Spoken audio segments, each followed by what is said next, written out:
I figured this one I found this funny, but I want to know what you have to say because I'm the person. He's the atheist. I'm not. I just don't believe in organized religion for a variety of reasons. We've been over this before. Yeah. You're a fucking atheist. You just don't want to admit it. I'm not an atheist. Technically, you are an atheist. I don't know what the fuck you're talking about. I don't know what you're talking about. I'm not an atheist, man. I don't believe. Energies is not a fucking god. You don't believe in an all-powerful god. I don't believe in some dude with sandals on, with his homies telling. I don't believe in it like that. Bugs on. I don't give a shit. I just don't believe in the stories like that. But I do believe in a higher power, whatever that power may be. I think men just have placed an image because we need something to relate to. But be that as it may, I'm not like your fucking ass. You're an atheist. Plain and simple. You think two rocks crash together? Think two rocks crash together and believe in fucking science? Of course, but I don't believe in like science. How can you create a soul and all the rest of that shit with science? There is no fucking soul. Okay, whatever soul, whatever gives us life, whatever you want to call it. I don't believe you can create whatever we are in a lab and give it. A fucking motherfucker, read the story. I don't even want to hear your blasphemous talk. 400 million galaxies. Yeah. Galaxies. Yes, I can believe that. And you don't think that or rather, you do think, or do you think there's anything else out there? Of course. Motherfucker, you know what I have seen. Of course, we're not the only thing. No, come on, man. I'm not saying that, but whatever's out there, there's more to the story than just some dude and some other cats running around with sandals and shit just the way that is. I think there's way more to the story, but I do believe that there is some, and whatever that higher power, it could be V'ger for all I know for you Star Trek fans. I don't fucking know, but I think it's something. That's just what I believe, and I'm sticking to it.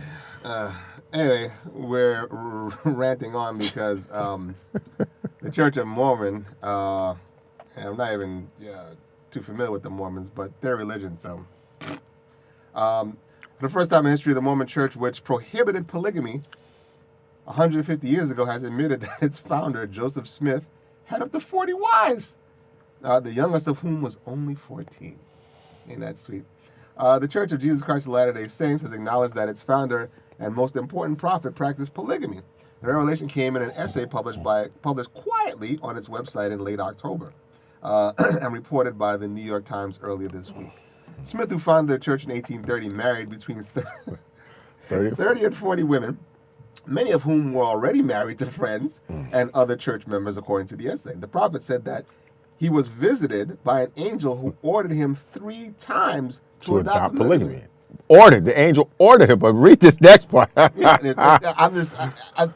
just hilarious. This shit is ridiculous. So he's like, no, I don't want to marry all these women. That's the first visit. So angel came back a second time. Yo, man, I'm telling you, you got to have serious wives, man. No, says I. The third time. And this is a quote from the essay.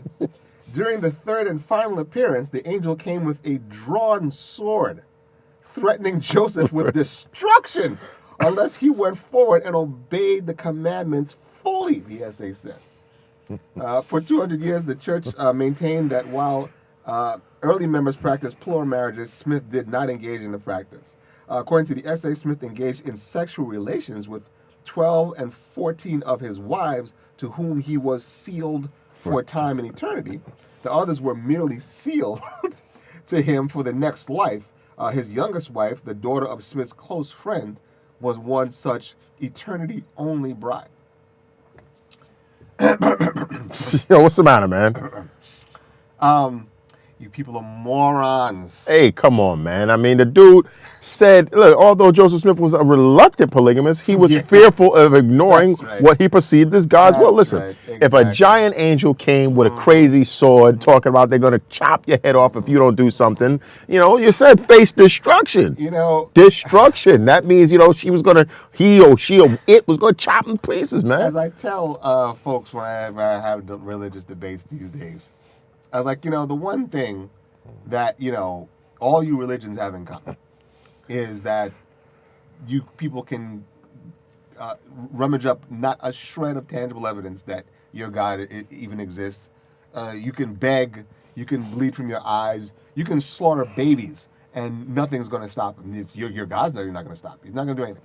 But the other thing is what I always find hilarious, and I said this in the book that I wrote. You're plugging your book? Right. Yeah, I've got to.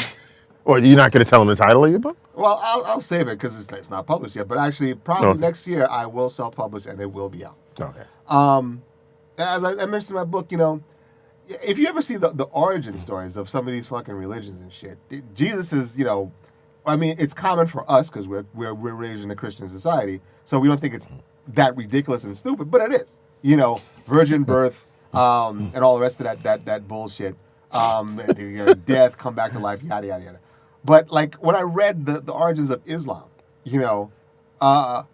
fucking Muhammad jumped on a horse and flew into heaven. And that's where he met God.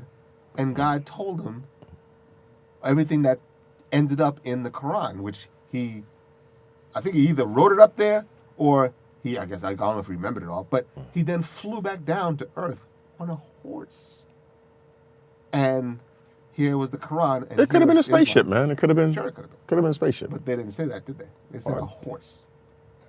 Okay. Through interpretation. As I say in my book, you people are hilarious. But that's a literal Go ahead. Listen, it's like I said, it's basically like saying, Santa's elves, the Snorks, and fucking the Super Friends, they're all bullshit. But the Smurfs are real.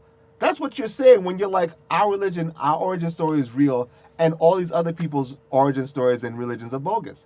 It's all preposterous. You need to go on what's his face's show, Bill Maher's show, man. That's my plan. Because he's always going at it tooth and nail, saying pretty much the same thing. Hilarious. It's just. I mean, the stories are preposterous. I don't think you could take any of those things literally. But they do. That's the problem and the point. They do. And you can't have this type of faith without taking these things seriously.